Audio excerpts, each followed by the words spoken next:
Haleluya, puji Tuhan, shalom, dan selamat malam. Kita bersyukur kepada Tuhan Yesus Kristus. Kalau Tuhan izinkan kita masih bisa bernafas, bisa berjumpa kembali di dalam kasih Bapa kita Tuhan Yesus Kristus.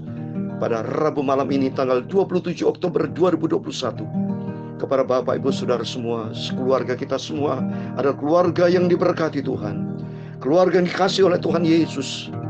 Karena Tuhan Yesus amat baik, sangat baik kasih-Nya Tuhan, sangat baik. Tapi kita tidak boleh menyalahgunakan kasih Tuhan.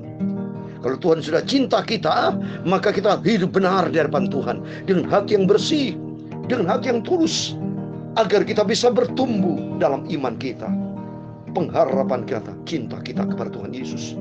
Karena setiap manusia perlu dan butuh, harus mengalami sebuah pertumbuhan. Karena pertumbuhan adalah sebuah proses dari sebuah ciri kehidupan. Karena ciri utama sebuah makhluk yang hidup adalah pertumbuhan. Kalau sudah mati, mohon maaf Bu ya, sebuah pohon yang mati pasti tidak mengalami pertumbuhan. Begitu pula dengan kehidupan rohani kita. Kalau rohani kita mati, menolak firman Tuhan, tidak mau melangkah di dalam kebenaran firman Tuhan, otomatis kerohanian kita mati. Karena kematian tidak akan pernah dapat menghasilkan sebuah pertumbuhan. Tapi kehidupan akan memberikan pertumbuhan. Amin. Oleh karena itu mari. Yesus berkata dalam Yohanes 10 ayat 10. Pencuri datang untuk mencuri, membunuh dan membinasakan. Tapi aku datang untuk memberikan hidup dengan segala kelimpahan. Tuhan berfirman dalam Yohanes 14 ayat 6. Aku ini jalan dan kebenaran dan kehidupan. Jadi artinya satu-satunya jalan yang membawa kepada suatu kebenaran, dan kebenaran Tuhan membawa pada suatu kehidupan. Amin. Haleluya. Oleh karena itu mari kita mau hidup di dalam kebenaran Tuhan. Kita senantiasa kita menjadikan diri kita hidup ini seperti tanah yang baik, Bapak Ibu. Kalau tanah yang baik dikasih benih akan bertumbuh. Tapi kalau tanah yang limbah, rusak, bagaimana bisa bertumbuh dengan sehat? Nggak bisa. Oleh itu kita jaga hati kita. Jaga hati kita tanah ini untuk diisi dengan firman Tuhan. Puji Tuhan, saya Pastor Yakob Rahmat akan menyanyikan sebuah pujian. Mataku tertuju padamu. Pada kesempatan ini Tuhan memberkati. Rabu malam tanggal 27 Oktober 2021. Kita tinggal 4 hari lagi kita hidup di bulan Oktober. Setelah itu tinggal 2 bulan lagi, bulan November, bulan Desember, kan kita memasuki tahun yang baru. Oleh itu perlu kita diperkuat dengan firman Tuhan. Amin. Tuhan Yesus memberkati Bapak Ibu Saudara semua. Amin. Mataku, amin, tertuju padamu, haleluya. Segenap hidupku, amin, haleluya. Ku serahkan padamu, amin, haleluya. Bimbing aku, amin, haleluya. Masuk rencanamu, haleluya. Ku membesarkan kerajaanmu, amin, haleluya. Kau mengikuti, amin, haleluya.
Matawari pasal 20 ayat 12. Ya Allah kami, tidakkah Engkau akan menghukum mereka? Karena kami tidak punya kekuatan untuk menghadapi laskar yang besar ini yang datang menyerang kami. Kami tidak tahu apa yang harus kami lakukan, tetapi mata kami tertuju kepadamu. Amin, haleluya. Ku mau mengikuti, haleluya, kehendakmu ya Bapa, haleluya. Ku mau selalu menyenangkan hatimu.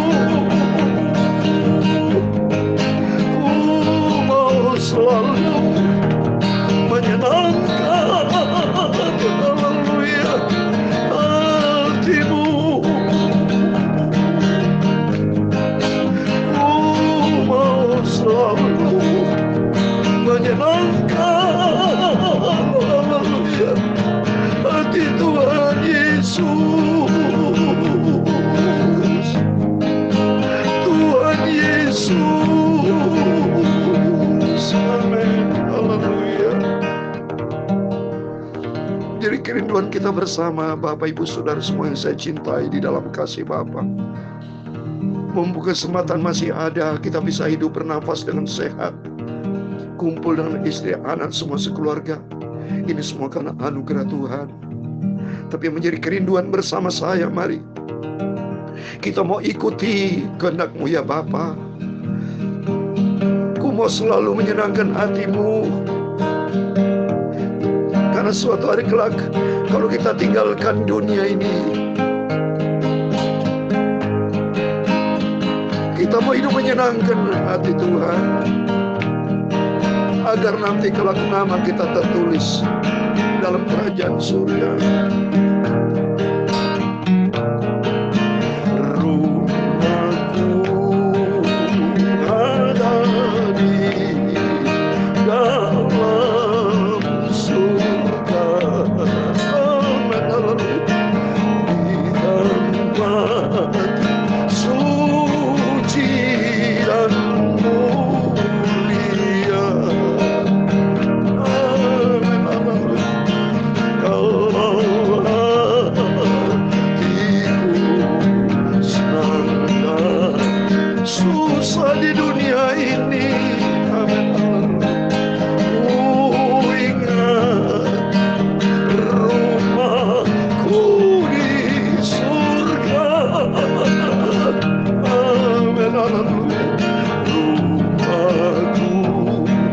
Bersama Tuhan Yesus ada di surga. Amin, haleluya. Rumah di surga amat suci dan mulia. Amin, haleluya. Kalau hatiku sedih dan susah,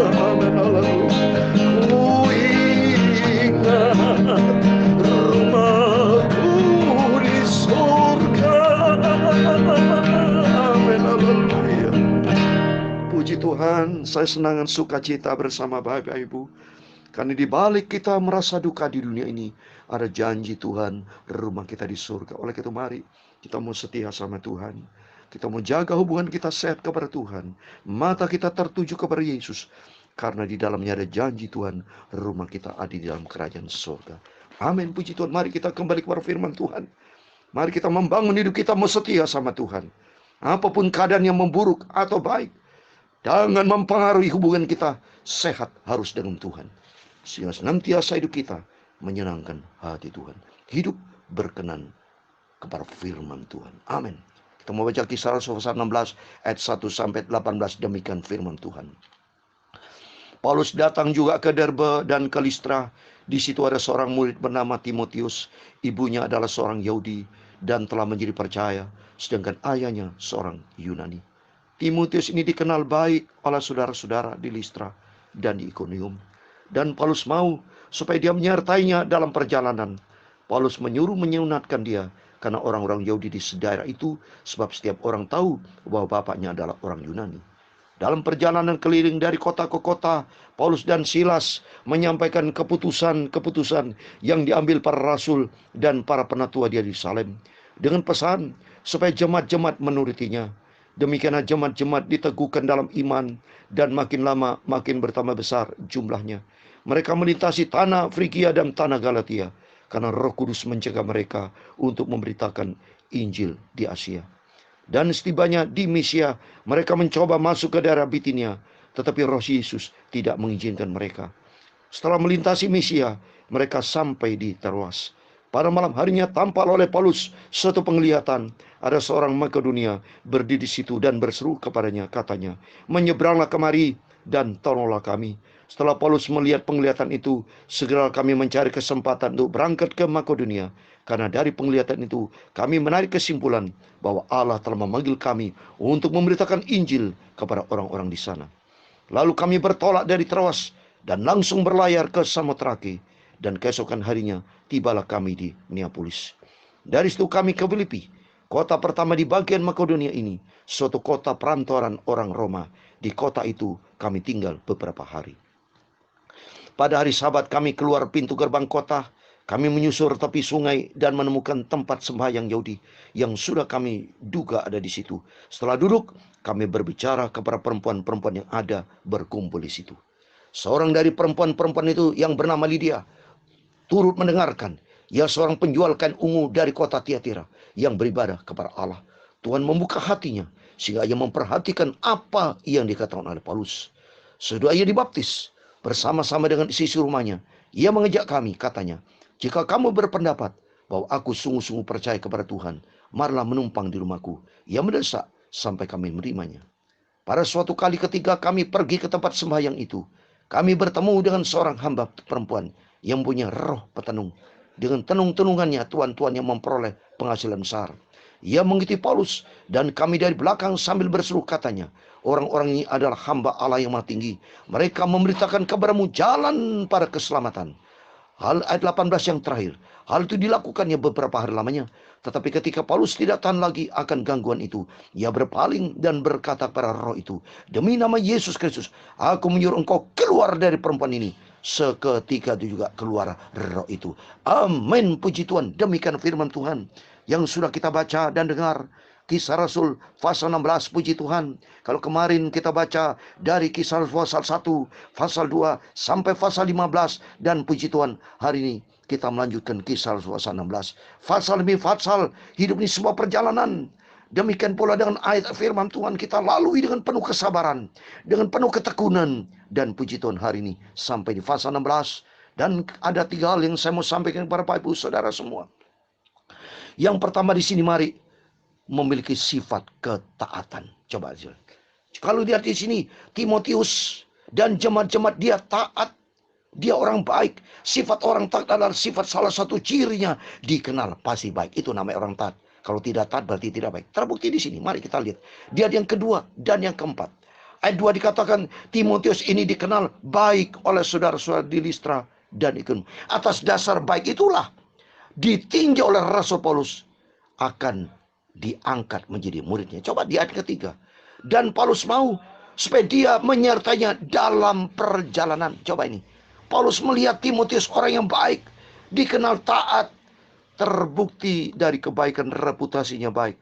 Maka Rasul Paulus mau aja dididik sampai disuruh sunat. Artinya apa? Sunat hati penting. Hati kita harus berubah, Bapak Ibu. Seperti menjadi jemaat-jemaat yang taat. Di ayat yang keempat, coba di ayat 4 ini dikatakan, dan para penatua di Yerusalem dengan pesan supaya jemaat-jemaat menurutinya. Jadi menjadi jemaat yang taat. Mari kita memiliki sifat anak-anak Tuhan. Saya sebagai hamba Tuhan memiliki sifat taat kepada Tuhan. Terbukti saya setia sama Tuhan. Dari sejak 1 Januari 2001, saya memberikan firman Tuhan pagi dan malam. Saya mau taat. Oleh itu mari milikilah sifat yang taat. Kita cinta Tuhan. Sehingga demikian kita bisa bertambah, bisa bertumbuh. Coba ini. Kalau kita mau taat, kita bisa bertumbuh dalam iman. Saya mau sampai ke 3 hal. Mari memiliki sifat yang pertama taat. Kedua bertumbuh dalam iman. Dan ketiga, Roh Kudus akan menyertai kita. Ini penting. Roh Kudus tidak mungkin akan turun menyertai kalau kita tidak memiliki sifat taat. Karena penting sifat taat harus dimiliki oleh setiap kita.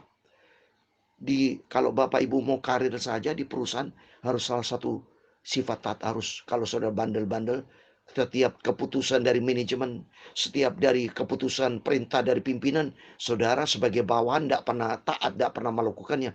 Bagaimana saudara bisa karirnya sukses? Pimpinan atau manajemen akan melihat, wah ini karyawan bandel ini. Karena selalu sifatnya tidak taat. Seperti salah satu contoh konkret tidak taat siapa? Yudas Iskariot. Akhirnya dia binasa. Kenapa? Tidak memiliki sifat ketaatan. Dalam Filipi pasal 2:12 dikatakan, kerjakanlah keselamatanmu dengan takut dan gentar dan senantiasa taat. Kalau saya baca ada kata taat itu di Filipi pasal 2:12. Karena sifat taat itu sifat dari Tuhan Yesus. Yesus kalau kita baca dalam Filipi pasal 2:8, hanya mati di atas kayu salib karena dia taat, takut akan Tuhan. Oleh itu mari Bapak Ibu, milikilah sifat yang taat. Sehingga kalau memiliki sifat yang taat, iman kita makin bertumbuh. Coba ini. Lihat yang kelima. Demikiannya jemaat-jemaat diteguhkan dalam iman. Makin lama makin bertambah besar jumlahnya. Kenapa? Memiliki sifat taat. Jadi orang yang memiliki sifat taat itu mudah dibentuk. Dibandingkan tidak taat, bandel. Mohon maaf, kambing dan domba beda dulu. Kalau kambing dilepas oleh gembalanya, dia lari sana, dia lari sini. Jari sesuai dengan apa maunya. Tapi kalau domba tidak. Kalau dia domba, dia taat. Tunggu gembalanya. Dia diam berdiri. Sama juga dengan kita. Mari jadikan diri kita seperti domba. Bukan kambing. Domba memiliki sifat taat. Dan kalau dibentuk sama Tuhan, iman makin bertumbuh. Iman timbul, bertumbuh. Karena ada kebenaran firman Tuhan. Mari. Iman timbul karena kebenaran firman Tuhan. Artinya di hal yang kedua. Iman dan ketaatan kita pada firman Tuhan. Mari. Milikilah sifat taat. Sehingga iman kita bertumbuh di dalam kebenaran firman Tuhan. Kalau hidup kita iman bertumbuh dalam kebenaran firman Tuhan, maka Roh Kudus turun atas kita. Karena janji Tuhan, Tuhan akan turunkan Roh Kudus. Seperti di dalam Yohanes pasal 14 ayat 16. Terbukti di sini. Roh Yesus menyertai. Roh Kudus sama Roh Yesus sama. Coba baca 6 dan 7. Mereka melintasi tanah Frigia dan tanah Galatia. Karena Roh Kudus menjaga mereka untuk memberikan Injil di Asia. Dan setibanya di Misia, mereka mencoba masuk ke daerah Bitinia. Tetapi Roh Yesus tidak mengizinkan mereka. Nih, Roh Kudus sama dengan Roh Yesus. Roh Allah sama. Berarti karena Roh Allah turun. Kenapa? Karena memiliki sifat taat. Tiba-tiba di sini. Roh Yesus, Roh Kudus mencegah mereka. Karena Roh Kudus tahu bahwa jemaat-jemaat itu taat. Kalau mereka Roh Kudus tahu jemaat tidak taat, tidak turun Roh Kudus. Milikilah sifat taat. Sehingga iman kita makin bertumbuh di dalam kebenaran firman Tuhan. Dan hidup kita dipimpin Roh Kudus. Atau melalui firman yang selalu kita dengar. Mari Bapak Ibu, biar makin hari kita mau dewasa dengan Tuhan. Seperti ayat yang saya mau kasih di dalam Efesus pasal yang keempat. Mari kita memiliki sifat taat. Iman kita bertumbuh sehingga kita makin dewasa. Coba ini. Efesus pasal 4 ayat 13. Demikian firman Tuhan. Sampai kita semua telah mencapai kesatuan iman dan pengetahuan yang benar tentang anak Allah. Kedewasaan penuh dan tingkat pertumbuhan yang sesuai dengan kepenuhan Kristus. Amin.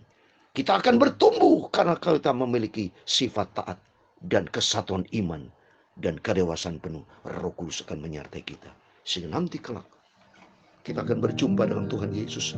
Itu menjadi kerinduan kita Bapak Ibu. Bersama saya, kita ingin berjumpa dengan Yesus di dalam kerajaan yang kekal, surga buat selama-lamanya. Dan saya percaya Bapak Ibu Saudara semua akan diberkati Tuhan. Amin. Puji Tuhan. Mataku amin tertuju padamu. Amin. Haleluya. Segenap hidupku. Amin. Haleluya. Kuserahkan padamu. Amin. Haleluya. Amin, haleluya. Masuk rencanamu, haleluya. Membesarkan, haleluya. Kerajaanmu, amin, haleluya.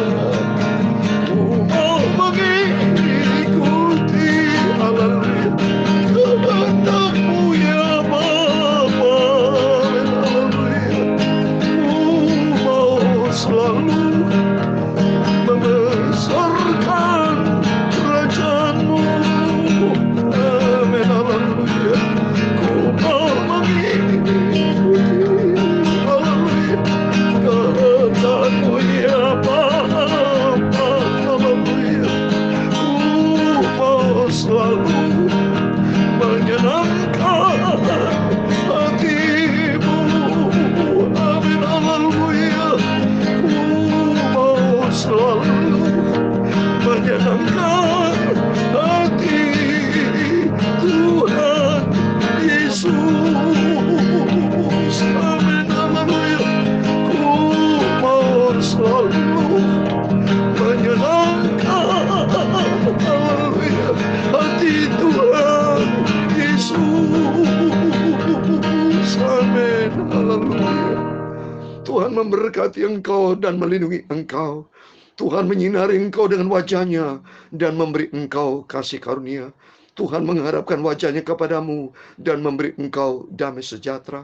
Bapa kami yang di surga, dikuduskanlah namamu, datanglah kerajaan-Mu, jadilah kehendak-Mu di bumi seperti di surga. Berikanlah kami pada hari ini makanan kami yang secukupnya, dan ampunilah kami akan kesalahan kami, seperti kami juga mengampuni orang yang bersalah kepada kami. Dan jangan membawa kami ke dalam pencobaan, tetapi lepaskanlah kami dari paling jahat, karena Engkaulah yang mempunyai kerajaan dan kuasa dan kemuliaan sampai selama-lamanya. Amin. Puji Tuhan, selamat malam. Jangan lupa berjaga dan berdoa sebelum istirahat. Tuhan Yesus memberkati Bapak Ibu Saudara semua. Tuhan Yesus bersama kita. Amin. Immanuel. Puji Tuhan. Haleluya.